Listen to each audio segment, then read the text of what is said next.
Class வரைக்கும் unit 8 வந்து நம்ம பார்த்துருக்கோம். ஸோ இந்த கிளாஸ்ல வந்து நம்ம யூனிட் 9 பார்க்கலாம் அப்படின்னு லாஸ்ட் கிளாஸ்ல சொல்லியிருந்தேன். Okay right. So unit 9 atomic and nuclear physics. இந்த யூனிட்ல நீங்க ஆட்டம்ஸ் அப்புறம் நியூக்ளியர் உடைய ஃபோர்ஸஸ் இது எல்லாத்தையும் பார்ப்பீங்க. ஓகே. ஸோ அந்த யூனிட் உள்ள போகும்போது பார்த்தீங்கன்னா ஒரு பிக்கஸ்ட் ஒரு 5 மார்க் இருக்கும். ரொம்ப ரொம்ப இம்பார்ட்டன்டான கொஸ்டின் என்னன்னா இதுதான் determination of E by M. நான் வந்து ஷார்ட்டா எழுதிருக்கேன். அதாவது determination of specific charge. E by M அப்படின்னா specific charge அப்படின்னு அர்த்தம். ஏன்னா சார்ஜுக்கும் பெர் மாஸ்க்கும் பார்க்கக்கூடிய அந்த ரேஷியோ எதோடைய எலக்ட்ரானோடைய. சரியா? ஓகே. யாரு கண்டுபிடிச்சா? J Thomson. சரியா? அதனாலதான் தாம்சன் எக்ஸ்பெரிமெண்ட் அப்படின்னு போனேன். ஸோ இந்த யூனிட்ல நம்ம என்ன பண்ண போறோம்னா ஃபர்ஸ்ட் இந்த தியரி அப்புறம் கால்குலேஷன் இதெல்லாம் படிக்க போறோம். அண்ட் ஒரு அனிமேஷன் இருக்கு, இதை நீங்க ரியல் லைஃப்ல பார்க்கலாம். ஸோ அந்த அனிமேஷன் நான் காட்டுறேன். Okay okay. ஃபர்ஸ்ட் இன்ட்ரோடக்ஷன் கொடுத்துருந்தேன். ஏன்னா என்னன்னு தெரியாம நம்ம அந்த அனிமேஷன் பார்த்தா நம்மளுக்கு கன்ஃபியூஸ் ஆக வாய்ப்பு இருக்கு. ஓகே. ஸோ மாடர்ன் பிசிக்ஸ்ல இருக்கக்கூடிய ஒரு இம்பார்ட்டன்டான லேண்ட்மார்க் எக்ஸ்பெரிமெண்ட் அப்படின்னு பாத்தீங்கன்னா அதுதான் ஜே தாம்சனுடைய இந்த experiment. Specific charge E by M of an electron பார்க்கக்கூடிய இந்த எக்ஸ்பெரிமெண்ட். ஓகே. அப்போ இந்த தாம்சன் எக்ஸ்பெரிமெண்ட்டுக்கு முன்னாடி கேத்தோட் ரே அப்படிங்கறத அவங்க வந்து என்ன நினைச்சிட்டு இருந்தாங்க அப்படிங்கறத நம்மளுக்கு வந்து நீங்க சின்ன கிளாஸ்ல படிச்சிருப்பீங்க. அண்ட் இப்போ நம்ம பார்க்க போறோம் என்ன அப்படின்னா இப்போ பிஃபோர் தாம்சன் எக்ஸ்பெரிமெண்ட் பாத்தீங்கன்னா கேத்தோடு ரேஸ் அப்படின்னா என்னன்னு நம்மளுக்கு தெரியும். பட் அதோட நேச்சரை கேத்தோட் ரேஸ்னா என்னன்னு தெரியும், பட் அதோட நேச்சர் தெரியாது. ஸோ நேச்சரை யாருமே கன்ஃபார்ம் பண்ணல. 1887ல ஜே தாம்சன் தான் ஒரு ரிமார்க்கபிளான இம்ப்ரூவ்மெண்ட் பண்றாரு. சரிங்களா? அதுதான் அந்த இந்த study of gases the discharge tube அப்படி போடுவாங்க. அதுதான் ஓகே. ஸோ அவர் தான் ஃபர்ஸ்ட் டைமா கன்ஃபார்ம் பண்றாரு கேத்தோட் ரேஸ் அப்படிங்கிறது actually are stream actually a stream of negatively charged particle அப்படிங்கிறத சொல்றாரு. சரியா? which we now call prons. Clear? So அதுக்கு முன்னாடி நமக்கு தெரியும், பட் நேச்சர் என்னன்னு தெரியாது. அவர்தான் ஃபர்ஸ்ட் கன்ஃபார்ம் பண்றாரு 1887ல. ஒரு ரிமார்க்கபிள் எக்ஸ்பெரிமெண்ட் பண்றாரு, இம்ப்ரூவ்மெண்ட் பண்றாரு. ஸோ அந்த கேத்தோட் ரேஸ் அவர் டிடெக்ட் பண்றாரு. அப்போ அந்த கேத்தோட் ரேஸ் எப்படின்னா stream of negatively charge particle அப்படின்னு நம்ம கன்ஃபார்ம் பண்றாரு. ஸோ அதை தான் நாம இப்ப எலக்ட்ரான் அப்படிங்கிறத சொல்றோம். சரியா? ஓகே. அண்ட் இதுதான் ஃபர்ஸ்ட் டைமா அவங்க வந்து இந்த மாஸ் நார்மலைஸ்ட் சார்ஜ் அதாவது ஸ்பெசிபிக் சார்ஜ் சொல்லக்கூடிய E by M கால்குலேட் பண்ணாங்க. சரியா? E by M கால்குலேட் பண்ணாங்க. அதுதான் உண்மையில ஒரு கேம் சேஞ்சர் அப்படிங்கிறத சொல்லுவாங்க. சரியா? ரைட். ஓகே. நவ் நம்ம வந்து செட்டப் பார்க்கலாம். இந்த செட்டப்ல பாத்தீங்கன்னா தாம்சன் என்ன மாதிரி வச்சிருக்காருன்னா ஃபர்ஸ்ட் ஒரு பேட்டரி, அதுக்கப்புறம் ஹை வோல்டேஜ் பேட்டரி. இதுல நம்ம ஆல்ரெடி முன்னாடி பார்த்த மாதிரி டிஸ்சார்ஜ் டியூப் இருக்கும், இதுல கேத்தோடு இருக்கும். நீங்க பாத்தீங்கன்னா தெரியும். நான் ரொம்ப சிம்பிளா தான் போடுறேன். ரைட்டா? அதுக்கப்புறம் கண்டிப்பா அந்த கேத்தோட அட்ராக்ட் பண்றதுக்கு ஒரு ஆனோடு வேணும். அது ஆனோடு இங்க போட்டுப்பாங்க. நீங்க பார்க்கலாம் ஸ்கிரீன்ல இப்படி இருக்கும். அதுக்கப்புறம் பாத்தீங்கன்னா ரொம்ப இம்பார்ட்டன்ட் ஆனது மேக்னெட்ஸ். எம் நான் வந்து மேக்னெட் அப்படின்னு எழுதியிருக்கேன். Actually magnetic field. சரியா? ஓகே இருக்கும். அதுக்கப்புறம் பாத்தீங்கன்னா இங்க இருந்து வரக்கூடிய இந்த ரேஸ் அவர் வந்து ரிசர்ச் வேற மாதிரி வச்சுப்பாரு. பார்க்கலாம். இந்த இடத்துல இந்த மேக்னெட் இருக்குல்ல, அது மாதிரி இந்த இடத்துல பாத்தீங்கன்னா ஒரு டிஃப்ளெக்டிங் பிளேட்ஸ் இருக்கும். இதெல்லாம் நம்ம அனிமேஷன் பார்க்கும்போது சூப்பரா புரியும். அண்ட் இதுதான் ஸ்கிரீன். இப்படி இருக்கும். இந்த ஸ்கிரீன்ல அந்த எலக்ட்ரான் பட்டு ஒரு ஒரு சின்ன ஸ்பாட் வரும். ஸ்பாட்டை கண்டுபிடிக்கிறோம் எவ்வளவு தூரம் டிஃபெக்ட் ஆயிருக்கு அப்படிங்கிற கண்டுபிடிக்கிறது தான் நம்ம அந்த ஸ்கிரீன்ல இதெல்லாம் பண்றோம். ஸ்பாட் வர்றதுக்காண்டி. ஓகே. ஸோ இனிஷியலான செட்டப் இதுதான். ஸோ தாம்சன் வந்து ஒரு ஹைலி எவாக்டேட்டட் டிஸ்சார்ஜ் டியூபை யூஸ் பண்றாரு. அதுல கேத்தோடு இருக்கு, ஆனோடு இருக்கு. ஆல்ரெடி யூ நோ தட் கேத்தோட ஆனோட் நம்ம ஏன்னா 8 யூனிட் ஃபுல்லாமே அதான் படிச்சோம். கேத்தோட்ல நம்மளுக்கு வந்து என்ன தெரியும், அதுல இருந்து ரேஸ் வருது, எலக்ட்ரான் வருது. நம்ம 8ஆம் யூனிட்ல படிச்சோம்னா நம்ம அது அந்த எலக்ட்ரானுங்கிறத நமக்கு அப்ப சொல்ல மாட்டாங்க. பட் கேத்தோட் ரே வருது, கேத்தோட் ரே வருதுன்னு சொல்லியிருந்தாங்க. சோ கேத்தோட் ரேல இருந்து எலக்ட்ரான்ஸ் வெளியில வருது. வெளியில வந்து ஆனோட் நோக்கி இருக்கு போகுது, இழுக்கப்படுகிறது. சரியா? இப்ப ஆனோட்ல இருக்கக்கூடிய டைனி பின்கோல் வழியா அப்படியே பாஸ் ஆகி இந்த மாதிரி இந்த இடத்துக்கு போயிருது. வெளியில டைனி பின்கோல் வழியா பாஸ் ஆகி ஒரு நேரோ பீமா வெளியில வருது. புரியுதா? நேரோ பீமா வெளியில வருது. கிளியர்? அதனாலதான் புக்லயே பாத்தீங்கன்னா அந்த சின்ன கோடு மாதிரி டிரா பண்ணிருப்பாங்க. அதுக்கப்புறம் அது டிஃப்ளெக்ட் ஆகும். இப்படி டிஃப்ளெக்ட் ஆகிறதா இப்படி போட்டிருப்பாங்க. சரியா? ஓகே. கிளியர்? ஓகே. சோ இப்ப இந்த எலக்ட்ரான் பீம் வருது. இந்த ரெண்டு எலக்ட்ரான் இந்த இந்த எலக்ட்ரான் பீம் வரும்போது இங்க ரெண்டு பேரலான மெட்டல் பிளேட்ஸ் வச்சிருக்கோம். சரியா? டிஃப்ளெக்டிங் பிளேட்ஸ் அது பேரலா இருக்கும். இங்கேயும் அது பேரலா இருக்கும். அது வழியா இது டிராவல் பண்ணுது. இந்த பிளேட் இருக்கு சார் அப்படின்னா இங்கதான் நாம எலக்ட்ரிக் ஃபீல்ட் அப்ளை பண்ண போறோம். அப்ளை பண்ண போறோம். இல்லையா? எலக்ட்ரிக் ஃபீல்ட அப்ளை பண்ண போறோம். அதே டைம்ல சேம் டைம்ல டியூப்புக்கு இருக்குல்ல, அந்த டியூப்புக்கு பெர்பெண்டிகுலரா உங்களுடைய அந்த மேக்னெட்னால மேக்னெட்டிக் ஃபீல்ட் இருக்க போகுது. So B magnet on magnet அது வந்து டியூப்புக்கு பெர்பெண்டிகுலரா இருக்கும். நம்ம அனிமேஷன் பார்க்கலாம். அப்ளை பண்ண போறோம். சரியா? அப்ப ரெண்டு ஃபீல்ட் இருக்கா சார்? எஸ். ஒன்னு வந்து எலக்ட்ரிக் ஃபீல்ட், இன்னொன்னு மேக்னெட்டிக் ஃபீல்ட். அப்போ வந்து எலக்ட்ரிக் ஃபீல்ட் மேக்னெட்டிக் ஃபீல்ட் நான் சொல்லும் போது தெரிஞ்சது எலக்ட்ரிக் ஃபீல்ட் இப்படி இருக்கு. அதாவது எலக்ட்ரிக் ஃபீல்ட் மேக்னெட்டிக் ஃபீல்ட் எப்படி இருக்குன்னா பெர்பெண்டிகுலர் இருக்கும். புரியுதா? ஓகே. பெர்பெண்டிகுலர் இருக்கும். ஏன்னா நீங்க அது நம்ம பார்க்கும்போது தெரியும். சோ மேக்னெட்டிக் ஃபீல்ட் நம்ம டியூபுக்கு பெர்பெண்டிகுலரா கொடுக்குறோம். எலக்ட்ரிக் ஃபீல்ட் பேரல் பிளேட்ல இருக்கு. சோ ரெண்டுமே பாத்தீங்கன்னா ரெண்டு ஃபீல்டும் ஒண்ணுக்கு ஒண்ணு பெர்பெண்டிகுலரா இருக்கும். ஃபைனலா எலக்ட்ரான் பீம் போய் இந்த ஃப்ளூரஸ்கோயின் ஸ்கிரீன்ல பட்டு ஒரு பிரைட் ஸ்பாட் தெரியும். இந்த ஸ்பாட்டோட பொசிஷன் எங்க விழுந்திருக்கு அப்படின்னு பொசிஷன் வச்சுதான் நம்ம எவ்வளவு தூரம் டிஃப்ளெக்ட் ஆயிருக்கு அப்படின்னு மெஷர் பண்ண போறோம். கிளியரா இருக்கா? ஓகே. இதுதான் அந்த ஃபர்ஸ்ட் இனிஷியல் செட்டப். அப்புறம் நான் இப்ப வந்து எக்ஸ்பிளைன் பண்ணிட்டேன். நீங்க வந்து என்ன பண்ணிக்கோங்கன்னா அந்த புக்ல படிச்சு புக்ல உள்ள லைன் மாதிரி எழுதிக்கோங்க. ஓகே. ஃபர்ஸ்ட் நம்ம என்ன பண்ண போறோம்? வெலாசிட்டி செலக்ட் பண்ண போறோம். பார்ட் 1 என்னன்னா வெலாசிட்டி செலக்ட் பண்ண போறோம். சோ நான் அதனால 1 வந்து வெலாசிட்டி செலக்டர் அப்படின்னு எழுதல. ஓகே. பி. சரியா? இப்போ எலக்ட்ரான் பீமோடைய வெலாசிட்டி அதான் பி. இதை எப்படி மெஷர் பண்றோம்னு பார்க்க போறோம். இதுக்கு தான் வெலாசிட்டி செலக்டர் அப்படி அந்த டெக்னிக் பேரு வெலாசிட்டி செலக்டர் அப்படின்னு அர்த்தம். ஓகே. இப்போ நீங்க இமேஜின் பண்ணிக்கோங்க, ஒரு எலக்ட்ரான் ஸ்ட்ரெயிட்டா மூவ் ஆயிட்டு இருக்கு. இப்படி எலக்ட்ரான் பீம் ஸ்ட்ரெயிட்டா மூவ் ஆயிட்டு இருக்கு. நீங்க எலக்ட்ரிக் ஃபீல்ட் அப்ளை பண்ணா எப்படி இருக்கும்? எலக்ட்ரிக் ஃபீல்ட் ஃபோர்ஸ் நீங்க எலக்ட்ரிக் படிச்சிருப்பீங்களா? இந்த எலக்ட்ரிக் ஃபீல்ட் ஃபோர்ஸ், இந்த எலக்ட்ரிக் ஃபீல்ட் ஃபோர்ஸ் எஃப்இ வந்து அதாவது எஃப் இ வந்து அது மேல ஆக்ட் ஆகும். அது யார் மேல? அந்த எலக்ட்ரான் பீம் மேல. நீங்க எலக்ட்ரிக் ஃபீல்ட் செட் பண்ணி வச்சிருக்கீங்க, ஆஃப் பண்ணி வச்சிருக்கீங்க, ஆன் பண்றீங்கன்னா இந்த ஃபோர்ஸ் அதுல அப்ளை ஆகும். கரெக்டா? அடுத்தானே? So this electric field acts upon that electron beam. Okay. இதை நம்ம எப்படி அச்சீவ் பண்ண போறோம்னா இந்த ஃபோர்ஸ் வந்து ஒரு அப்வர்ட் ஃபோர்ஸ். சரியா? இந்த மாதிரி மேல் நோக்கி இருக்கக்கூடிய ஒரு upward force. At the same டைம்ல ஏற்கனவே மேக்னெட் இருக்கு. நீங்க மேக்னெட்டிக் ஃபீல்ட அப்ளை பண்ணீங்கன்னா என்ன நடக்குன்னா ஆப்போசிட் டைரக்ஷன்ல ஃபோர்ஸ் ஆக்ட் ஆகுது. அப்ப அது வந்து இப்படி ஆக்ட் ஆகுது. அந்த ஃபோர்ஸை எஃப்பி எழுத போறேன். இது எஃப்இனா அது எஃப்பி. எஃப்பினா நமக்கு லாரன்ஸ் ஃபோர்ஸ் வந்து நமக்கு தெரியும், இவிபி அப்படின்னு தெரியும். Velocity charge magnetic. ரைட்டா? இப்போ புரியுதா? இது மேல போகுது. நீங்க மேக்னெட்டிக் ஃபீல்ட் அப்ளை பண்ணா அந்த அந்த ஃபோர்ஸ் என்ன ஆகுதுன்னா அது கீழே தள்ளுது. ஆப்போசிட் டைரக்ஷன்ல அந்த ஃபோர்ஸ் ஆக்ட் ஆகுது. அப்ப தாம்சன் என்ன பண்ணாருன்னா அவர் வந்து அட்ஜஸ்ட் பண்றாரு. ஈயும் பியும் அட்ஜஸ்ட் பண்றாரு. பண்ணி இந்த எலக்ட்ரான் மேல உள்ள அந்த ஃபோர்ஸ் ஜீரோ ஆகிறதுக்கு அவரு வந்து அட்ஜஸ்ட் பண்றாரு. அதாவது எலக்ட்ரிக் ஃபீல்ட் கொடுத்தா ஒரு டிஃபெக்ஷன், மேக்னெட்டிக் ஃபீல்ட் கொடுத்தா இன்னொரு டிஃபெக்ஷன். அப்ப ரெண்டுத்தையும் அட்ஜஸ்ட் பண்ணலாம் தானே? கரெக்டா? அட்ஜஸ்ட் பண்ணி அப்படியே அந்த எலக்ட்ரான் பீமை ஸ்ட்ரெயிட் லைன்ல கொண்டு வராரு. ஸ்ட்ரெயிட்டா, அதாவது ஸ்ட்ரெயிட்னா ஃபோர்ஸ் இருக்கும் பட் நெட் ஃபோர்ஸ் ஜீரோ அப்படிங்கறது நம்ம அர்த்தம். அப்போ என்ன அர்த்தம்?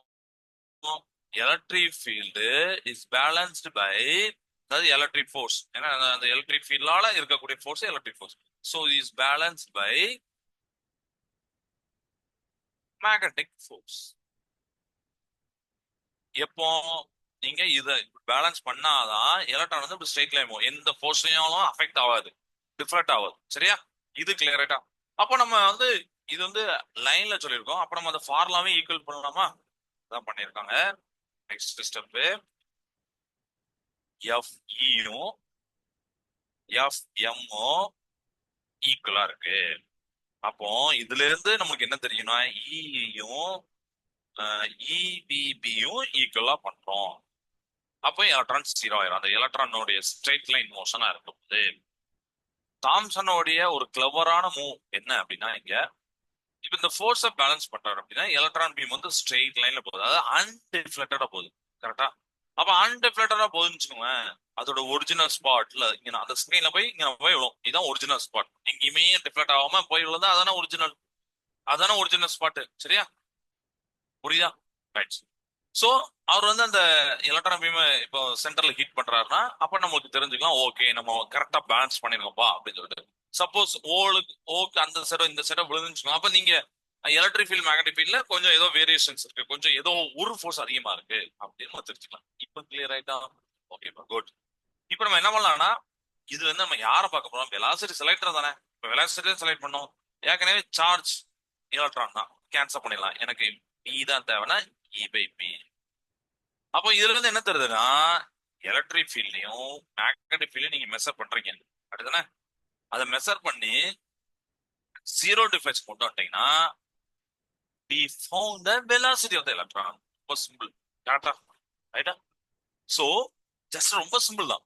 நீங்க வந்து எலக்ட்ரிக் ஃபீல்ட்லயும் மேக்னெட்டிக் ஃபீல்ட்லயும் மெஷர் பண்றீங்க எப்போ அப்படின்னா ஜீரோ டிஃபரன்ஸ்னா சம்திங் ஒரு வேல்யூ இருக்க போகுது, அந்த இடத்துல அந்த எலக்ட்ரான் டைரக்டா போய் விழுது, அதுதான் அதோட velocity of the electron. Simple. கரெக்டா? ஓகேப்பா, குட்.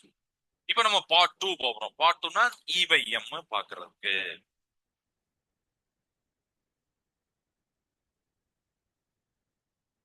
பார்ட் 2 அப்படிங்கறத நான் போட்டுருக்கேன், இ பை எம் பாக்குறது. சரியா? இப்போ நமக்கு வந்து ஒரு சூப்பரான ஒரு விஷயம் என்ன இருக்குன்னா, நம்மகிட்ட வந்து வி இருக்கு, எலக்ட்ரானோடைய வெலாசிட்டி இருக்கு, தெரிஞ்சிருக்கு. ரைட்டா? ஓகே, இதை நம்ம வச்சுக்கணும், ஏன்னா அவர் தான் வந்து ஒரு கீ பாயிண்ட். ஓகே, இப்போ நம்ம இ பை எம் பார்க்கணும். நம்மளுக்கு தான் ஒரு லா தெரியும், அதாவது law of conservation of energy தெரியும். அதாவது எனர்ஜி எங்கேயுமே ஸ்பெண்ட் ஆகாது.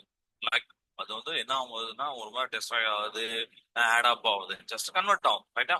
இப்போ கேத்தோடு ஆனோடு அப்படியே போகுதுன்னு வச்சுக்கோங்க, ஆசலட் ஆகும், எலக்ட்ரான் ஆசலட் ஆகும்போது இதோடைய பொட்டன்சியல் எனர்ஜி தான் கைனடிக் எனர்ஜியா கன்வெர்ட் ஆகுது. கரெக்டா? கேத்தோட்ல இருந்து ஆனோடுக்கு எலக்ட்ரான் ஆசலட் ஆகும்போது potential energy is converted into kinetic energy. Clear? Okay.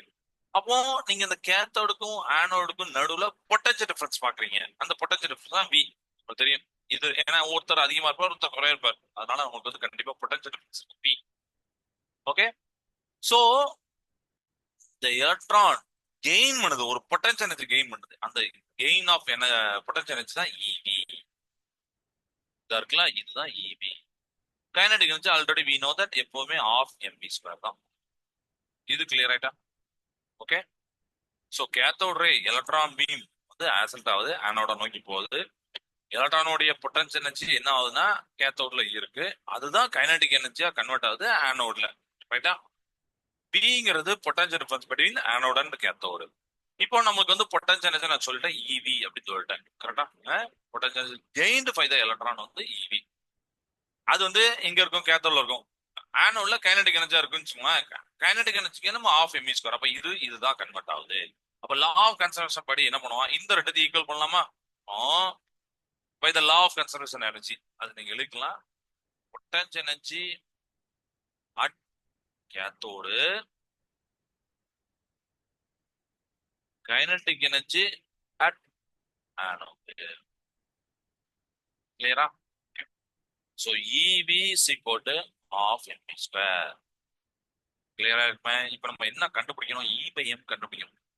உடனே அதை மட்டும் தானே எடுக்கணும், இ பை எம் இருக்கு பாருங்க. அப்ப இ பை எம் இங்க பார்க்கலாம், இது வி, இது இது வந்து வோல்டேஜ், இது வந்து வெலாசிட்டி. கேன்சல் பண்ணிடக்கூடாது. நிறைய ஸ்டூடெண்ட்ஸ் அந்த இடத்துல தப்பு பண்ணிடுவாங்க. டக்குன்னு கேன்சல் பண்ணி ஈஸியா போட்டலாம் அப்படின்னு நினைக்க கூடாது. இது பி, அதனால இது கொஞ்சம் பெருசாவே போட்டு பழகுங்க. இதை வந்து கொஞ்சம் சுழிச்சு போட்டு பழகுங்க. சரி, அப்பதான் உங்களுக்கு ஒரு பேசுது ஏதோ நம்ம பண்ணிருக்க முடியுது. Okay right. இப்போ பி ஸ்கொயர் பை இந்த பிஏக்கு உள்ள கொண்டு வா, ஏற்கனவே 2 இருக்கு, அப்ப 2b இ பை எம் சிக்கோட்டு B square by 2e.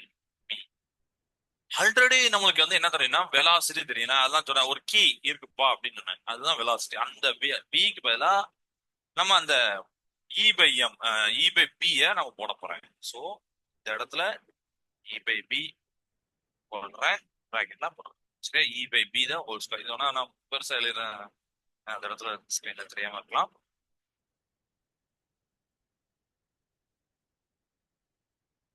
E by M நீங்க போட்டீங்க, பிக்கு பதிலா இப்ப சப்ஸ்டிட் பண்ணியே போடுங்க. E by B the square by B. Clear ஆயிட்டா? ஓகே. இப்போ இதை நம்ம இன்னும் கொஞ்சம் இதை சிம்பிளிஃபை பண்ணலாம். தட் இஸ் இ பை எம்னு இந்த பி கீழே கொண்டு ஸ்கொயரோட கொண்டாங்க. ஸ்கொயர் இல்லாம கொண்டு வந்துறாங்க, தப்பாயிரும். இப்படி கொண்டு வந்தோம். இதுதான் நம்ம புக்ல போட்டிருப்பாங்க, ஈக்குவேஷன் நம்பர் 9.2. கிளியரா? இதுல நாம கொடுக்கக்கூடிய எலக்ட்ரிக் ஃபீல்டு நம்ம செட் பண்ண போறோம். நம்மளுக்கு தான் தெரிய போகுது 50 30 அப்படின்னு தெரிய போகுது. பி அதே மாதிரி 30 டெஸ்ட் 40 ஏதோ சம்திங் மைக்ரோ டெஸ்ட்லாம் நம்ம இருக்கும் அனிமேஷன். வோல்ட் அது நம்ம தான் கொடுக்க போறோம். அப்ப இதெல்லாம் தெரியும். இந்த வேலையெல்லாம் அவர் வந்து போடுறாரு, தெரிஞ்ச வேலைய அவர் வந்து போடுறாரு. அப்போ அவருக்கு வந்து ஒரு 1000 times higher than the value of hydrogen ion கிடைக்கும். பேசிக் சார்ஜ் வேல்யூ எப்படி இருக்குன்னா ஒரு 1000 times higher than that value of hydrogen ion கிடைக்கும். அப்போ இதுல இருந்து என்ன தெரியுதுன்னா electronics fundamental particle with a very small mass அப்படிங்கிறது தெரியும். Electronics fundamental particle with a very small mass. Okay. So வேல்யூலாம் போட்டோடனே என்ன வந்தது அப்படின்னு பாத்தீங்கன்னா, அதான் சொல்லியிருப்பாங்க நோன் வேல்யூ சப்ஸ்டிட் பண்ணுங்க அப்படின்னு சொல்லிட்டு. So 1.7 into 10 power 11 coulomb KG அப்படிங்கிறது. இது ஒரு மெத்தட். இன்னொரு ஆல்டர்னேட்டிவ் மெத்தட், ஆக்சுவல் 2 மெத்தட் இருக்கு. நம்ம புக்ல ஒரே ஒரு மெத்தட் கொடுத்துப்பாங்க, அதாவது differentiation charge only due to electric field அப்படின்னு சொல்லிட்டு. ரைட்டா? நம்ம அனிமேஷன்ல ஒன்லி மேக்னெட்டிக் ஃபீல்ட பார்க்க. அதாவது இப்ப நம்ம பார்த்தது ஜஸ்ட் வெலாசிட்டி செலக்ட் பண்ணோம், ஸ்ட்ரெயிட் லைன்ல போட்டு இ பை எம் கண்டுபிடிச்சோம். ரைட்டா? இது வெரிஃபை பண்றதுக்காண்டி இன்னும் மெத்தட் இருக்கு. புக்ல கொடுத்த மெத்தடு ஒன்லி எலக்ட்ரிக் ஃபீல்ட மட்டும் ஆன் பண்றது, மேக்னெட்டிக் ஃபீல்ட ஜீரோ பண்றது. சரியா? நம்ம அந்த அனிமேஷனே நம்ம பண்ணலாம், அது ஆப்போசிட்டா நம்ம பண்ணி பார்க்கலாம். அதாவது மேக்னெட்டிக் ஃபீல்ட வந்து ஆன் பண்ணிட்டு எலக்ட்ரிக் ஃபீல்ட ஜீரோ வச்சு பார்க்கலாம். ஸோ அப்பவும் சம்திங் நமக்கு வந்து கிடைக்கும். சரியா? அது நம்ம பார்ப்போம் அந்த அனிமேஷன் வரும்போது சொல்றேன். ஓகே. இப்போ நம்ம வந்து அல்டர்னேட்டிங் மெத்தட்ல பார்க்கணும். ஓகே, ஃபர்ஸ்ட் மெத்தட் அப்படி பார்த்தீங்க. இப்போ இது இது எப்படின்னா, நான் இங்க ஹிண்டால இருக்கேன், only due to electric field. So அதனால இ அப்படின்னு எழுதிருக்கோம், ஒரு ஹிட் தானே. சரி, இப்படி இருக்கு. டிஃப்ளெக்ஷன் எலக்ட்ரிக் ஃபீல்ட் மட்டும் தான் யூஸ் பண்ண போறீங்க. அப்ப என்ன அர்த்தம்? மேக்னெட்டிக் ஃபீல்ட நீங்க சுவிச் ஆஃப் பண்றீங்க. ஸோ பி வந்து அந்த எக்ஸ்பிரிமெண்ட்ல சுவிச் ஆஃப் பண்றீங்க. ஏன்னா 2 பேரும் இருக்காரு, இவரை சுவிச் ஆஃப் பண்றீங்க. அப்ப எலக்ட்ரான் டிஃப்ளெக்ஷன் நடக்குமானா கண்டிப்பா நடக்கும். நான் ஆல்ரெடி சொல்லிருக்கேன், ஏன்னா ஃபோர்ஸ் இருக்கும். பட் இப்போ எலக்ட்ரானோட deflection only due to the electric field. கிளியரா? ஓகே. அப்போ இப்போ அந்த எலக்ட்ரான் வந்து என்ன ஆகுதுன்னா அந்த பிளேட்டுக்கு நடுவில் வருது. 2 பிளேட் நம்ம சொன்னோம்னா, அப்ப நான் வந்து இங்க பிளேட்டை போட்டுக்கிறேன், இங்க பிளேட்டை போட்டுக்கிறேன். அந்த எலக்ட்ரான் உள்ள வருது, மேக்னெட்டிக் ஃபீல்டு இப்ப இல்ல. சரியா? அப்போ இந்த எலக்ட்ரிக் ஃபீல்டு இதுக்குள்ளதான் இருக்குன்னு நான் சொல்லியிருந்தேன், அப்படிதான் நான் ஆல்ரெடி சொன்னேன். அப்போ வந்து ஒரு அப்வர்ட் ஃபோர்ஸ் கிடைக்கும், இப்படி கிடைக்கும், மேல தள்ளுறது. சரியா? அதாவது FE EV அப்படிங்கிற ஒரு அப்வர்ட் ஃபோர்ஸ். ஸோ நான் வந்து இப்படி போட்டுக்கிறேன். ரைட்டா? நம்ம அனிமேஷன்ல இப்படி டவுனோடா வரும், எப்படியாவது பிரச்சனை இல்லை. நம்மளுக்கு வந்து எலக்ட்ரிக் ஃபீல்டு எங்க இருந்து எங்க போகுது அது வந்து சரி நம்ம சொல்லிடலாம். Okay right. அப்வர்டா போகுது. அப்ப இது என்ன பண்ணும்? இந்த மாதிரி ஒரு அப்வர்ட் ஃபோர்ஸ் இருந்தாலே ஆசிலேஷன் இருக்கும். கரெக்டா? This force causes upward oscillation. இந்த ஆசிலேஷன் F MA தெரியும், அப்ப A FE by M தெரியும். அப்ப FE நமக்கு இப்பதான் தெரியும், E தெரியும், M போடுவீங்க, அவ்வளவுதான். இதுதான் oscillation of that electron. Okay, clear ஆயிட்டா? ஓகே. இப்போ நம்ம ஹரிசாண்டல் வெலாசிட்டியை V கான்ஸ்டன்ட் வச்சுக்கிடும், பிளேட்டோட லென்த்தை Lன்னு வச்சுக்கிறோம். ஓகே. இப்போ ஒரு டைம் நோட் பண்ண போறோம். அந்த டைம் எதுக்குன்னா இந்த இன்சைட் பிளேட்ல இங்க இருந்து இங்க வரைக்கும் இருக்கு சும்மா ஒரு உதாரணத்துக்கு. இந்த இடத்துல எவ்வளவு நேரம் எலக்ட்ரான் ஸ்பெண்ட் ஆகுது, ஏன்னா அதுக்கப்புறம் வெளியில வரும்போது வேற மாதிரி ஆயிரும். சரியா? இந்த உள்ளுக்குள்ள இருக்கும் போது எந்த அளவுக்கு எவ்வளவு நேரம் டைம் ஸ்பெண்ட் பண்ணது அப்படிங்கிறத நம்ம வந்து பார்க்க போறோம். நம்ம புக்ல பாத்தீங்கன்னா சூப்பரா ஒரு இடம் கொடுத்துருப்பாங்க. அதாவது இந்த பிளேட்டுக்குள்ள என்ட்ரு ஆன உடனே அப்படி டிஃபெக்ட் ஆகாம மாதிரி காமிச்சிருப்பாங்க. ஏன்னா அதுதான் உள்ள வந்த உடனே என்ன ஆயிரும்னா அது ஃபோர்ஸ் கொடுத்துரும். அதனால சூப்பரா காமிச்சிருவாங்க. அது நீங்க மைனூட்டா பார்த்தா தெரியும். இப்ப நான் சொன்னதுக்கு அப்புறம் பார்க்க புரியும். ஆமா அந்த இடத்துல டிஃப்ளெக்ட் ஆயிருக்குன்னு சொல்லிட்டு பிளேட்டுக்குள்ள வந்த உடனே டிஃப்ளெக்ட் ஆயிரும். சரியா? அதனாலதான் நான் சொன்னேன் எவ்வளவு நேரம் ஸ்பெண்ட் ஆகுதோ அவ்வளவு நேரம் ஃபோர்ஸ் இருக்கும். ஏன்னா பிளேட்டை விட்டு வெளியில வந்துட்டா ஃபோர்ஸ் இருக்காது. பட் அது இருந்தாலும் ஏற்கனவே தள்ளி விட்டாரு, அதனால அந்த டைரக்ஷன் போயிட்டே இருக்கும். புரியுதா? பிளேட் விட்டு வெளியே வந்தோடனே அவர் அப்படியே போக போறாரு. சோ எவ்வளவு நேரம் ஸ்பெண்ட் பண்றது அப்படிங்கிறது முக்கியம். இப்போ நம்மளுக்கு வந்து டைம், வெலாசிட்டி, டிஸ்டன்ஸ் இதெல்லாம் வச்சு நம்மளுக்கு தெரியும். அதாவது டைம் ஈக்குவல் டு, பொதுவாக நம்ம டைம் என்ன பண்ணுவோம், time equal to distance by velocity. So இங்க டிஸ்டன்ஸ் தான் லென்த், வெலாசிட்டி பி. இப்படி போடுவோமா? இப்போ அப்வர்ட் டைரக்ஷன்ல, அதாவது அப்வர்ட் ஆசிலேஷன் பேஜ். அப்போ வெர்டிகல் டைரக்ஷன் நம்ம புக்ல பார்க்கலாம். இது வந்து ஸ்ட்ரைட், இது வந்து இந்த இடத்துல போய் விழுது அப்படின்னா இதுதான் ஒய். இங்க இருந்து சென்டர்ல இருந்து இங்க வரைக்கும் இருக்கு. அப்ப இந்த பிளேட்டுக்குள்ள பாத்தீங்கன்னா அவர் வந்து இவ்வளவு டெஃபரேட் ஆயிருப்பாரு, அதான் ஒய் டேஸ். இது வந்து பிளேட் முடியுது, ஏன்னா அந்த இடம் வரைக்கும் தான் டெஃபரேட். அதுக்கப்புறம் அவர் அப்படியே ஸ்ட்ரைட்டா தான் போறாரு. அதனால இந்த இடத்துக்கு அப்புறம் நம்ம ஸ்ட்ரெயிட் தான் நினைக்கணும். ஓகே, அதனால இது ஒய் டேஸ் வச்சிருப்பாங்க. இந்த வெர்டிகல் டிஃப்ளெக்ஷன் ஒய் டேஸ் எப்போ நடக்கும்னா எலக்ட்ரான் எக்ஸிஸ்ட் வர அந்த இது வரைக்கும், நம்ம பிளேட் விட்டு எக்ஸிஸ்ட் ஆகல அந்த இடத்துல ஒரு வெர்டிகல் டிஃப்ளெக்ஷன் நடக்கு. கிளியர் ஆயிட்டா? ஓகே. இப்போ டிஃப்ளெக்ஷன் ஒய் டேஸ் அப்படிங்கிறது கேத்தோட் ரேயோடைய டிஃப்ளெக்ஷன்.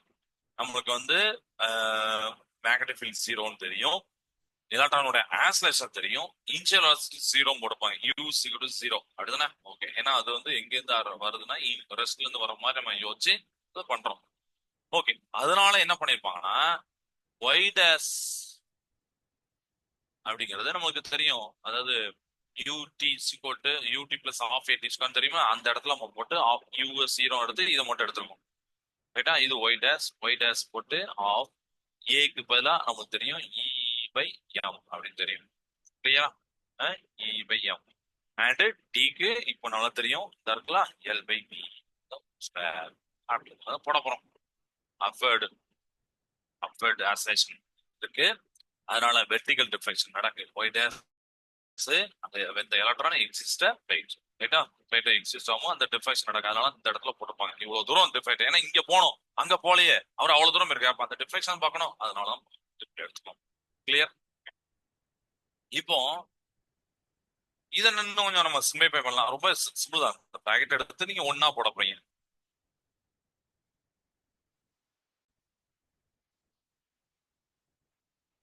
ஒய் டேஸ் அப்படிங்கிறத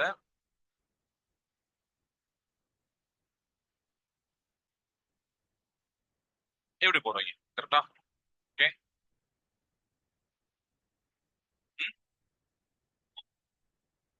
இப்போ இதுல வந்து நான் என்ன பண்ணிருக்கேன், ஏற்கனவே வி இருக்குல்ல, அந்த இ பை எம் நான் சேர்த்தே நான் போட்டேன். அதனால அதை நீங்க பாத்தீங்கன்னா சார் வியை காணும், நீங்க முந்தின ஸ்டெப்ல வி இருந்துச்சுன்னா நான் வி பல இ பை பி போட்டதுனாலதான் உங்களுக்கு வந்து என்ன, ஏன்னா வி அப்படின்னா பி ஸ்கொயர் இங்க இருக்கு, பி ஸ்கொயர் இருக்கும்போது E square by E B B square வரும். இ ஸ்கொயர் மேல உள்ள ஒரு இ நான் கேன்சல் பண்ணி இ போட்டேன், பி ஸ்கொயர் மேல போயிட்டு, அதனால இந்த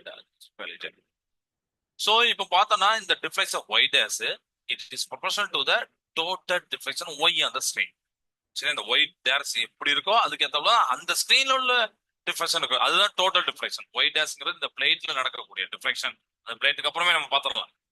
ஒய்ங்கிறது ஸ்கிரீன்ல சென்டர்ல இருந்து எவ்வளவு தூரம் இருக்குன்னு சொல்லிட்டு. ஸோ இந்த Y dash is directly proportional to the Y, அல்லது Y is directly proportional to Y dash.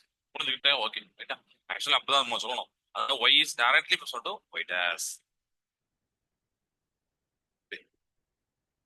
ஏற்படும் ஒய் டேஸ் எந்த அளவுக்கு இருக்கோ அந்த அளவுக்கு ஒய் இருக்கும்.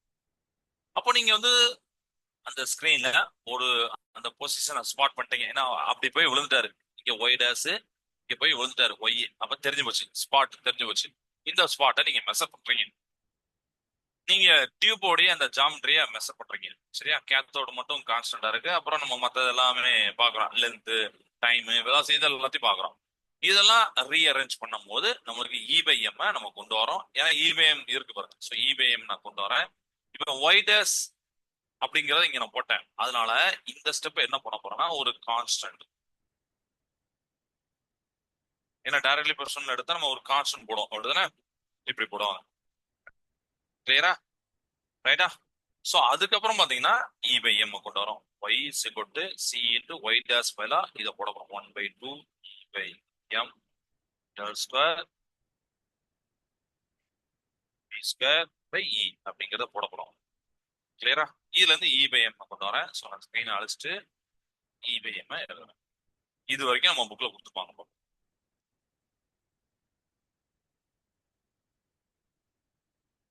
ரீஅரேஞ்ச் பண்றேன். பை எம் டூ ஒய், ஏன்னா அந்த டூ ஒய் இங்க இருக்கும், இங்க பேரு இ அப்படி வந்துடும். சி மேல இருக்க சி கீழே வந்துடும், சி இங்க வந்துடும். அப்புறம் பாத்தீங்கன்னா எல் ஸ்கொயர் வரும், அப்புறம் பி ஸ்கொயர் வரும். இதுதான் 9.8 அப்படின்னு நம்ம புக்ல கொடுத்துருக்கக்கூடிய ஈக்குவேஷன். கிளியரா? இதுலயே நம்மளுக்கு தெரிஞ்ச வேல்யூ எவ்வளவு தூரம் டிஃபரன்ஸ் இருக்கு, அதான் நம்ம பை மெஷரிங் த ஒய் அப்படின்னு சொன்னேன். அந்த டிஃபரன்ஷன் electric field, magnetic field, length, C, இது எல்லாத்தையும் நம்ம பண்ணும் போது உங்களுக்கு வந்து என்ன ஆகுதுன்னா, ஏன்னா சி அப்படிங்கிறது ஜாமெட்ரி ஆஃப் தி டியூப், அது வந்து கான்ஸ்டன்டா இருக்கு, நீங்க மாத்த போறது கிடையாது அப்படிதானே, திடீர்னு மாத்த போறீங்க இல்ல அப்படிதானே, அதனால அது கான்ஸ்டன்ட். ஸோ அதெல்லாம் வச்சு நம்ம போட்டா இ பை கிடைச்சு. ஸோ இந்த மெத்தடு கொஞ்சம் காம்ப்ளெக்ஸ் டெரைவ் பண்றது, ஏன்னா பட் இது கன்ஃபார்ம் பண்ணும், ரிசல்ட்டை கன்ஃபார்ம் பண்ணிடுது நம்ம இ பை எம். அதனால நம்ம புக்ல பாத்தீங்கன்னா வேல்யூ வந்து இதுலயும் எப்படி போட்டிருப்பாங்க, substitute the values, specific charge வந்து 1.7 into 10 power 11 coulomb kg inverse அப்படின்னு போட்டுப்பாங்க. என்ன சார் அங்கேயும் போடுறாங்க இங்கேயும் போடுறாங்கன்னு நம்ம பொதுவா பார்த்தா தோணும். பட் அதை வெரிஃபை பண்ணுங்க ஃபர்ஸ்ட், அதை வெலாசிட்டி வச்சு வெரிஃபை பண்ணிருக்காங்க, இப்போ எலக்ட்ரிக் ஃபீல்ட் வச்சு வெரிஃபை பண்ணிருக்காங்க, அதனால போட்டுப்பாங்க. ரெண்டு இடத்துல இந்த வேல்யூ புக்ல வரும்னா வெரிஃபை பண்ணிருக்காங்கன்னு அர்த்தம். சரியா? ஸோ இந்த மெயின் பாயிண்ட் என்னன்னா, டிஃப்ளெக்ஷன் ஒய் வந்து இ பை எம்முக்கு டைரக்ட்லி ப்ரொபோர்ஷனலா இருக்கும். நல்லா பாருங்க, ஏற்கனவே ஒய்னா டிஃப்ளெக்ஷன், இ பை எம்னா அந்த ரேஷியோ தெரியும். அப்ப இதுதான் இங்க ஒரு மெயின் பாயிண்ட், இதை நல்லா கவனிச்சுக்கணும். இ பை எம் வந்து கான்ஸ்டன்ட் ஃபார் த எலக்ட்ரான். ஒரு எலக்ட்ரானிக் எப்போதுமே இப்படிதான் வரப்போகுது. சார்ஜ் பை எம் வந்து கான்ஸ்டன்ட். கிளியரா? ஓகே. சோ இத வந்து இதுல நீங்க தெரிஞ்சுக்கோங்க. இப்போ இது வரைக்கும் நம்ம அனிமேஷன் பார்க்க போறோம். பார்த்துட்டு நான் அப்புறம் இன்னொன்னு சொல்றேன். ஓகே, ஸ்கிரீன் நம்பர் ஷேர் பண்றேன்.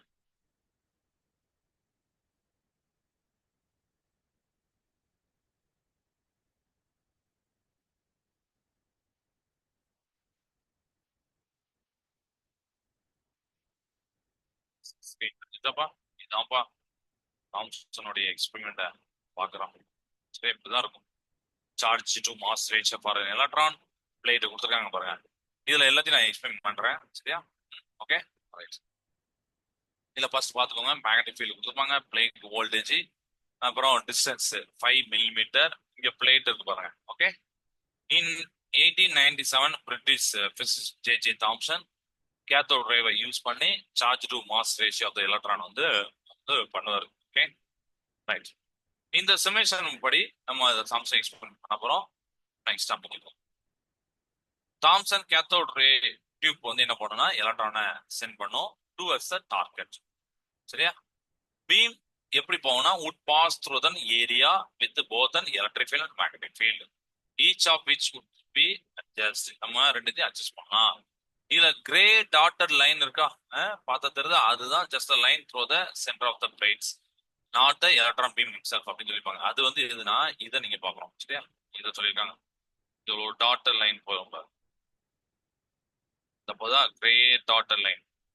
இது வந்து என்ன அப்படின்னா ஒரு லைன் ஜஸ்ட் அந்த சென்ட்ரல் பிளேட்டோட சென்டர்ல இருந்து போகுது அப்படின்னு சொல்லிட்டு, எலக்ட்ரான் இதுக்கப்புறம் தான் வெளியில வரும், நாம அதை பார்க்க போறோம், இந்த லைன்லயே அது போதா அப்படின்னு பார்க்க போறோம். ஓகே, கிளியர் ஆயிட்டா? Next, electric field is created by the pair of parallel conducting plates with a voltage placed across them. So நம்ம எலக்ட்ரிக் ஃபீல்ட் செட்டப் பண்ண போறோம் எப்படின்னா, ரெண்டு பேரல் பிளேட்டா வைக்க போறோம், பேரல் கண்டக்டிங் பிளேட்ஸ் வைக்க போறோம், வோல்டேஜ் செட் பண்ண போறோம் அக்ராஸ் தம். அதனால வோல்டேஜ் அப்படின்னு நம்ம வச்சிருக்கோம் 50. இதுல டாப் பிளேட் வந்து ரொம்ப ரொம்ப முக்கியம், இது வந்து minus, and bottom plate plus. அதனால ஆரோ மார்க் பாத்தீங்கன்னா கீழ இருந்து மேல போயிருக்கும். ஓகே, புரியுதா? நம்ம புக்ல மேல இருந்து கீழே இருக்கும், அதனாலதான் டிஃப்ளெக்ஷன் வந்து இப்படி மேல் நோக்கி இருக்கும், நம்ம இங்க கீழ் நோக்கி இப்படி பார்க்க போறோம். கிளியரா அதனால தெரிஞ்சு வச்சுக்கோங்க. அதனால சிமுலேஷன் நம்ம புக்கில் உள்ள ஆரோ மார்க்கும் கன்ஃபியூஸ் ஆகாதீங்க. இங்க பிளேட்டை நம்ம கீழே பிளஸ் பாசிட்டிவ் பிளஸ் கீழேவும் மைனஸ் மேலே வச்சுக்கோம். அதனால எலக்ட்ரிக் ஃபீல்ட் மேல இப்படி இருக்கும். நம்ம புக்ல மேல இருந்து கீழே கொடுத்துருப்பாங்க, அதனால டிஃபரன்ஸ் இப்படி இருக்கும், இப்படி போட்டிருப்பாங்க. ஓகே, இதுல நம்ம கீழே பார்க்க போறோம். Okay, so creating upward electric field. Okay, electric field வந்து அப்வர்ட்ல இருக்கும், which is represented by the gray arrows. Gray arrows நான் already I told you that is gray arrows இருக்கு. மேக்னெட்டிக் ஃபீல்ட் பார்க்க போறோம். இது எப்படின்னா by using coils of wire. Okay, இது வந்து நமக்கு தெரியாட்டாலும் இது எப்படி நம்ம பார்க்க போறோம்னா அந்த ரெட் கலர் டாட் இருக்கா அதை வச்சு நம்ம புரிஞ்சுக்கிட்டு போறோம். இல்ல காயில்ஸ் இருக்குன்னு யோசிக்க வேண்டாம். இந்த இடத்துல இந்த சிமுலேஷன்ல மேக்னெட்டிக் ஃபீல்ட் பாயிண்ட்ஸ் வந்து அவுட் ஆஃப் த ஸ்கிரீன், அந்த ஸ்கிரீன்ல இருந்து வெளியில போற மாதிரி இருக்கு. அதை வந்து ஏர் ஆஃப் ரெட் டாட்ஸா வச்சு நோட் பண்ணிருப்பாங்க. கிளியரா இது கிளியர் ஆயிட்டு அப்போ ரெண்டு ஃபீல்டு இருக்குன்னு தெரிஞ்சு போச்சு பாருங்க. இப்ப நம்ம ரன் பண்ண போறேன். இது என்ன ஆகும்னா எலக்ட்ரான் வந்து அப்படியே pass through the electric and magnetic field வழியா போகும். உங்களுக்கு ஆல்ரெடி நான் சொன்னதுதான், எலக்ட்ரிக் ஃபீல்டால ஒரு அப்வர்ட் ஃபோர்ஸ் இருக்கும். சரியா, அந்த அப்வர்ட் ஃபோர்ஸ் என்ன பண்ணும்னா the upward electric field exerts a downward force on the electron. Electric field கொடுக்கறனால ஒரு அப்வர்ட் எலக்ட்ரிக் ஃபீல்ட் இருக்கும். அந்த அப்வர்ட் எலக்ட்ரிக் ஃபீல்ட் என்ன பண்ணும், எலக்ட்ரானா டவுன்வர்ட் ஃபோர்ஸ் பண்ணும், FE இங்க நம்ம கீழே பண்ணும். சரியா, அது மாதிரி அப்வர்ட் மேக்னெட்டிக் ஃபீல்டு என்ன பண்ணும்னா ஒரு ஒரு அப்வர்ட் ஃபோர்ஸை எலக்ட்ரான் மேல கொடுக்கும். So magnetic force stay perpendicular to the electron velocity. பாருங்க, பாத்தீங்களா ரெண்டு ஃபீல்டுமே நான் வந்து கொடுத்துருக்கேன். ஏன்னா மேக்னெட்டிக் ஃபீல்டு வந்து ஒரு 500 வச்சிருக்கேன், 500 மைக்ரோ டெஸ்லா பிளேட் வோல்டேஜ். ஏன்னா எலக்ட்ரிக் ஃபீல்டு, ஏன்னா நம்மளுக்கு தெரியும் B equal to E dot T அப்படின்னு தெரியும் அப்படிதானே. அதனால நம்ம பிளேட் வோல்டேஜ் 50 வச்சிருக்கோம். இப்படி டிஃபரெண்ட் ஆகி இருந்துச்சு. ஓகே, அப்ப ரெண்டு ஃபோர்ஸ் அது மேல இருக்கு, ஒரு டிஃப்ளெக்ஷன் இருக்கு. புரியுதா, எலக்ட்ரிக் ஃபீல்டு என்ன force, downward force, magnetic field upward force. Okay, இதை நம்ம இன்னும் கொஞ்சம் டீட்டெயிலா பார்க்கலாம். ஓகே, இப்போ நம்ம என்ன பண்ண போறோம், வெலாசிட்டி பார்க்க போறோம். ஸோ வெலாசிட்டி பார்க்கணும், நீங்க பேலன்ஸ் பண்ண போறீங்க, electric and magnetic force balance பண்ண போறீங்க. இதுக்கு நான் வோல்டேஜையும் மேக்னெட்டிக் ஃபீல்ட் இன்டென்சிட்டியும் அட்ஜஸ்ட் பண்ண போறேன். எலக்ட்ரானை நான் ஸ்ட்ரெயிட் லைன்ல கொண்டு வர போறேன். ஸ்ட்ரெயிட் லைன்ல கொண்டு வந்து அந்த கரெக்டா சென்டர்ல கீப் பண்ண போறேன். சரியா, ஓகே. இப்போ பாருங்க, நான் வந்து கொஞ்சம் மேக்னெட்டிக் ஃபீல்ட கொஞ்சம் குறைக்கிறேன். உங்களுக்கு ஃபர்ஸ்ட் கொஞ்சம் கொஞ்சமா காமிக்கிறேன். எவ்வளவு தூரம் போதா,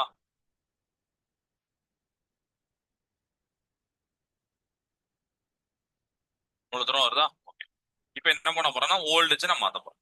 கொஞ்சம் அட்ஜஸ்ட் பண்ணணும், நம்ம மாத்தி மாத்தி அட்ஜஸ்ட் பண்ண போறோம். ஓரளவுக்கு இங்க வரைக்கும் இருக்கு. ஓகே, இன்னும் ஸ்ட்ரெயிட்டா கொண்டு வரணும்.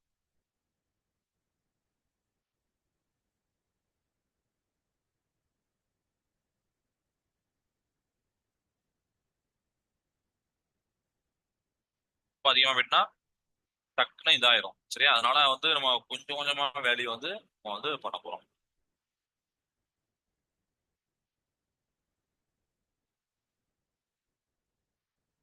இன்னும் கொஞ்சம் நம்ம ஸ்ட்ரைட்டா போகணும்.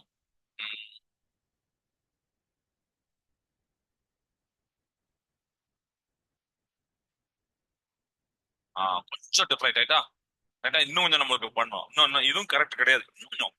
அதுதான் நான் சொன்னேன், கொஞ்சம் கொஞ்சமா நீங்க வந்து பண்ண வேண்டியிருக்கும். அடுத்து 25 வச்சு பார்ப்பேன். இப்ப மேக்னெட்டிக் ஃபீல்ட் சேஞ்ச் பண்ண வேண்டாம், நீங்க அதை ஒரு 389 செட் பண்ணிட்டீங்க மைக்ரோ டெஸ்லால. இதை மட்டும் செட் பண்ணுங்க எலக்ட்ரிக் ஃபீல்ட. சரியா, ஏன்னா ரெண்டுத்தையும் சேஞ்ச் பண்ணிட்டீங்கன்னா உங்களுக்கு ரொம்ப ப்ரெஷர் ஆயிரும். இதை பாருங்க, இப்ப ரொம்ப பக்கத்துல வந்து அப்ப இன்னும் கொஞ்சம் 25 பக்கத்துல இருந்தா போதும். 25.6 வச்சிருந்தானே பாருங்க. எஸ், பாத்தீங்களா, நீங்க இப்ப கண் கூட பாத்துட்டீங்களா. அப்ப நான் ரெண்டுத்தையும் அட்ஜஸ்ட் பண்ணேன். இதை தான் தாம்சன் பண்ணாரு இந்த எக்ஸ்பெரிமெண்ட் மூலயமா. சரியா, மேக்னெட்டிக் ஃபீல்டையும் அட்ஜஸ்ட் பண்ணாரு, பிளேட் வோல்டேஜ் அட்ஜஸ்ட் பண்ணாரு. நம்ம அதுக்கப்புறம் பார்த்தோம், ஆமா ரெண்டு சார் ரெண்டுமே வேற வேற வெளியில இருக்கும்போது டிஃபரெண்ட் ஆனிச்சு. நான் ரெண்டுத்தையும் அட்ஜஸ்ட் பண்ணேன், அட்ஜஸ்ட் பண்ணி எலக்ட்ரானை நான் ஹீட் பண்ணேன் சென்டர்ல. எஸ், அதுதான் நீங்க பாத்தீங்க. அப்போ இந்த இடத்துல வெலாசிட்டி ஆஃப் எலக்ட்ரான் பார்த்துக்கலாம். இதுதான் நம்ம பார்ட் 1 அப்படின்னு பார்த்தோம். அடுத்துன இது கிளியர் ஆயிட்டா, வெலாசிட்டி செலக்டர் புரிஞ்சு போச்சா. இப்போ இந்த அன்டிஃபரக்டட் தான் நீங்க வெலாசிட்டி பார்க்கணும், அதுக்கு தான் நம்ம பார்க்கணும். ஸோ இங்க 389 எடுத்திருக்கேன். பிரேல் வோல்டேஜ் 25.6 25.7 இந்த அளவுக்கு ரேஞ்ச் கூட வச்சுக்கலாம். 25.7 பாருங்க, இன்னும் கொஞ்சம் கரெக்டா அக்யூரேட்டா வரப்போகுது. அவ்வளவுதான், அவ்வளவுதான் வந்துட்டா. அவ்வளவுதான், ஒரு சின்ன வித்தியாசம் தான் பாத்தீங்கன்னா 0.6க்கும் 0.7க்கு சின்ன வித்தியாசம். 0.6 லேசா மேல போச்சு, 0.7 கரெக்டா இதுல இது கிளியர் ஆயிட்டாப்பா. Okay right. இப்போ நம்ம நெக்ஸ்ட் போலாம். இப்போ நம்ம என்ன பண்ண போறோம்னா ஃபோர்ஸை பேலன்ஸ் பண்ணிட்டோம். இப்போ வோல்டேஜ் வேல்யூ யூஸ் பண்ண போறோம் and distance between the charge பிளேட்டை யூஸ் பண்ணி நம்ம எலக்ட்ரிக் ஃபீல்டோட வேல்யூ பார்த்தலாம். அடுத்த நான் ஆல்ரெடி அந்த ஃபார்முலா சொல்லிட்டேன். E is equal to V by T அப்படின்னு தெரியும். V is equal to E dot D. அப்போ வோல்டேஜோட வேல்யூ தெரியும். டிஸ்டன்ஸ் பிட்வீன் த பிளேட் அப்படியே தான் இருக்கும் போது தெரியுதுன்னா எலக்ட்ரிக் ஃபீல்டோட வேல்யூ கண்டுபிடிக்க முடியும். கிளியரா? ஓகே. இப்போ நம்ம வந்து என்ன பண்ணலாம் அப்படின்னா you can now equate the force of the magnetic field on the electron the force of the electric field on the electron in order to determine the speed of electron in the beam அப்படின்னு பார்ப்பாங்க. இதை தான் நம்ம புக்ல பண்ணோம். அது already நம்ம போர்ட்ல பண்ணியாச்சு. E by M பாக்குறதுக்காண்டி ரெண்டு ஃபோர்ஸையும் ஈக்குவல் பண்ணோம் அப்படின்னா இயும் இபிபியும். ஸோ பி வந்துச்சு, அதை தான் அவங்க சொல்றாங்க. ஓகே கிளியர் ஆயிட்டா? ரைட். நெக்ஸ்ட் போலாம். இப்போ நம்ம என்ன பண்ண போறோம்னா இதுல இந்த அனிமேஷன்ல மேக்னெட்டிக் ஃபீல்டோட எஃபெக்ட பார்க்க போறோம். மேக்னெட்டிக் ஃபீல்டு மட்டும் நம்ம புக்ல எலக்ட்ரிக் ஃபீல்டோட எஃபெக்ட் பார்த்தோம். இங்க மேக்னெட்டிக் ஃபீல்டு மட்டும் பார்க்க போறோம். அப்ப என்ன பண்ண போறோம், எலக்ட்ரிக் ஃபீல்ட நீங்க வந்து ஜீரோ கொண்டு வரணும். சரியா? ஜீரோ கொண்டு வரேன். ஜீரோ கொண்டு first set the voltage 0 turn off the electric field. இப்போ நம்ம மேக்னெட்டிக் ஃபீல்ட அட்ஜஸ்ட் பண்ணி ஒரு நான் ஜீரோ வேலையை கொண்டு வரோம். ஏற்கனவே 339 இருக்கு, இருக்கட்டும் அப்படியே ரன் பண்றேன். இப்போ நீங்களே பாருங்க பட்டீங்களா எப்படி இருக்கு. இப்போ பாருங்க இன்னொரு மட்டும் பாருங்க. ஓகே கிளியர் ஆயிட்டா? பாருங்க என்ன தெரிஞ்சது. அந்த அந்த எலக்ட்ரான் டிஃபெக்ட் ஆனிச்சா அது வந்து ஒரு சர்க்குலர் பிளேட் மாதிரி போட்டு அதோட ரேடியஸ் பாத்துக்காங்க. ஸோ ரேடியஸ் பாத்தீங்கன்னா 19.321. இது ஒரு மெத்தட். இது நம்மளுக்கு புக்ல இல்ல, பட் இது ஒரு மெத்தட். அது சொல்றதுக்காண்டி உங்களுக்கு இதை காமிக்கிறோம். ஸோ மேக்னெட்டிக் ஃபீல்ட் மட்டுமே ஒரு பெர்பெண்டிகுலர் ஃபோர்ஸ் அந்த எலக்ட்ரான் மேல கொடுக்கு. ஏன்னா எலக்ட்ரிக் ஃபீல்ட் ஜீரோ ஆயிட்டு, அதனால இ நம்ம வந்து இப்போ எடுக்கக்கூடாது. அப்ப இது வந்து எப்படி போனா சர்க்குலர் பாத்ல போகும். ஆல்ரெடி நம்ம வந்து ஃபர்ஸ்ட் வால்யூம்ல படிச்சிருக்கோம். மேக்னெட்டிக் ஃபீல்ட் வந்து ஒரு எலக்ட்ரான் மேல ஆக்ட் ஆகும் போது சர்க்குலர் பாத்ல போகும்னு சொல்லிட்டு. அதுதான் இங்கேயும் நம்மளுக்கு சூப்பர் பாருங்க.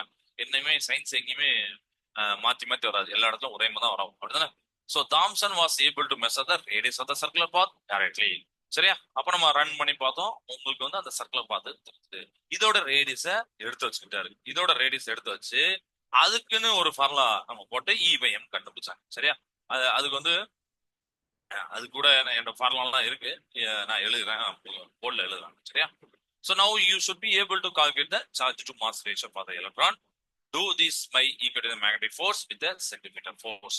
அதான் நம்ம மேக்னெட்டிக் ஃபோர்ஸ் பார்த்தோமா, அது சென்டிமீட்டர். ஏன்னா இங்க சர்க்குலர் பாத்துல போறதுனால சென்டிமீட்டர் ஃபோர்ஸ் கூட ஆக்ட் பண்ணுவாங்க. mv square by R. ஆர்ங்கிறது ரேடியஸ். அந்த ஆர் ரேடியஸ் வச்சு mv ஸ்கொயர் பை ஆர் கூட இந்த மேக்னெட்டிக் ஃபோர்ஸ் ஈக்குவல் பண்ணி திரும்பியும் அதுல charge by M E by M பார்ப்பாங்க. சரி? அப்ப நம்ம வேல்யூ வரும்போது நம்மளுக்கு வந்து ஏற்கனவே பார்த்த வேல்யூக்கு உங்களுக்கு வந்து என்ன ஆகுதுன்னா வருது. Asserted value 1.75. நான் எழுதிப்பட்டோம்ல 10^11 கூலும் பெர் கிலோகிராம். அதுக்கு கன்ஃபார்ம் ஆகுது அப்படிங்கிறத சொல்லிட்டாங்க. சரியா?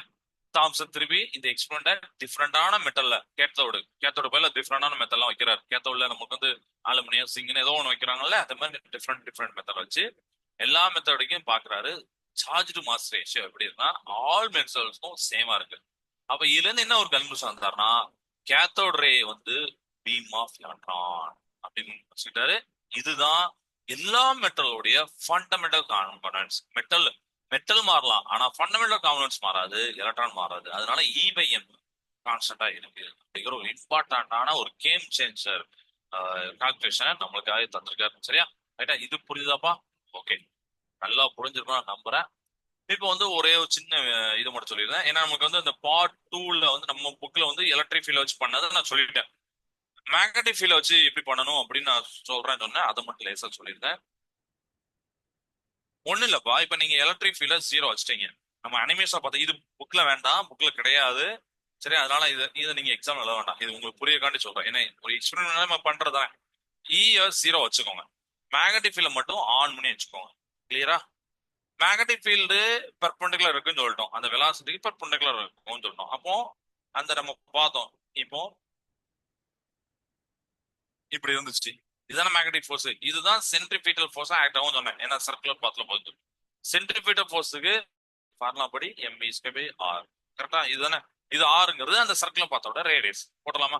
இது வரைக்கும் கிளியர் ஆயிட்டா? ஓகே. இதுல இ பை எம் இருக்கு பாருங்க, இ எம், சரியா?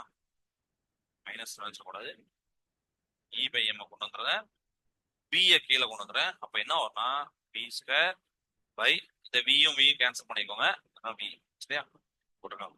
அடுத்து பி ஆர், புரியுதா? ஓகே. திருப்பி பிக்கு பதிலா இ பை பின்னு நமக்கு தெரியும், இ பை பிய சப்ஸ்டிட் பண்றாங்க. ஏன்னா வெலாசிட்டி தெரிஞ்சா நீங்க வெலாசிட்டி போடலாம், தப்பே கிடையாது. அந்த வெலாசிட்டி எப்படி வரும்? Electric field by magnetic field. அப்ப இந்த பிஏ கீழே கொண்டு வந்தா அடுத்த ஸ்டெப்ல இப்படி வரும். கரெக்டா? இதுதான் நம்ம பார்த்த அனிமேஷன்ல உள்ள method, E by B square by R. E வந்து எலக்ட்ரிக் ஃபீல்டு, பி வந்து மேக்னெட்டிக் ஃபீல்டு, ஆர் வந்து ரேடியஸ் அப்படிங்கிறத நீங்க வந்து போட்டு electric field E by M கண்டுபிடிப்பாங்க. ஓகே, புரியுதா? சோ இந்த எலக்ட்ரிக் ஃபீல்ட் ஜீரோ இருக்கும் போது அந்த ஜீரோ இங்க போடக்கூடாது. அந்த எலக்ட்ரிக் ஃபீல்ட் ஜீரோனா இந்த ரெண்டு கம்பேர் பண்ணி அந்த இடத்துல இ பை எம் போட்டதை நான் சொல்றேன், சரியா? நம்ம பண்ணோம்ல முன்னாடி பி பை, அதோட ஸ்டாப் பண்ணிக்கலாம். ஓகே, பி பை இந்த வி கேன்சல் ஆகும், ஸோ வி வரும், பி வந்துடும், ஸோ இ பை எம் வரும், இப்போ பி பை பிஆர் அப்படின்னு வரும். அதோட ஸ்டாப் பண்ணிக்கலாம். அது வந்து நீங்க வெலாசிட்டி தெரிஞ்சிருக்கும் ஆல்ரெடி. பியோட வேல்யூ நம்ம இப்போ கொடுத்துருக்கோம், 400 மைக்ரோ டெஸ்லா அப்படின்னு கொடுத்துருக்கோம். ரேடியஸ் கண்டுபிடிச்சோம் 1.6 மீட்டர் சம்திங் லைக் தட் கண்டுபிடிச்சோம். அதை வச்சு இ பை எம் கண்டுபிடிச்சோம். ஸோ இந்த எல்லா எக்ஸ்பெரிமெண்ட்லயும் நமக்கு டிஃப்ரெண்டான எக்ஸ்பெரிமெண்ட் தான், ஆனா ஃபைனலா நமக்கு வந்து இ பை எம் கான்ஸ்டன்டான வேல்யூ தான் வந்துச்சு. அதுதான் 1.7 இன்ட்டு 10^11 கேஜி. இது வந்து நம்ம புக்ல ஸ்டார்ட் எழுதிருப்பாங்க, ஆனா எக்ஸாக்டா பாத்தீங்கன்னா 1.7588 அப்படின்னு போகுது. ஓகே, இதை மட்டும் இது வந்து கான்ஸ்டன்டா வருது.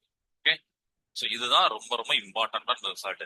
இப்போ இதுல இருந்து என்ன தெரியுதுன்னா, cathode ray negatively charge particle, that is electron, specific charge அதாவது இ பை எம் வந்து independent of the gas used in the discharge tube. நீங்க எந்த கேஸ்னாலும் யூஸ் பண்ணலாம், சரியா? அண்ட் எந்த எலக்ட்ரானாலும் யூஸ் பண்ணலாம். அடுத்து நான் கேத்தோட எதுனாலும் யூஸ் பண்ணலாம். பட் இ பை எம் கான்ஸ்டன்டா வருது, இண்டிபெண்டன்டா இருக்கு.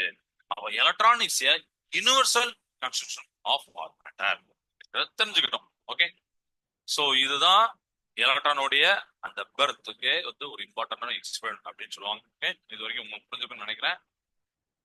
ஸோ இந்த வீடியோவை திருப்பி நீங்க பார்த்து உங்க டவுட்ஸை கிளியர் பண்ணிக்கலாம். ஓகே, ஸோ அடுத்த கிளாஸ்ல நம்ம வந்து மில்லிகன்ஸ் ஆயில் டிராப் எக்ஸ்பெரிமெண்ட் அப்படின்னு ஒரு அருமையான எக்ஸ்பெரிமெண்ட் இருக்கு, நம்ம வந்து நெக்ஸ்ட் கிளாஸ் பார்க்கலாம்.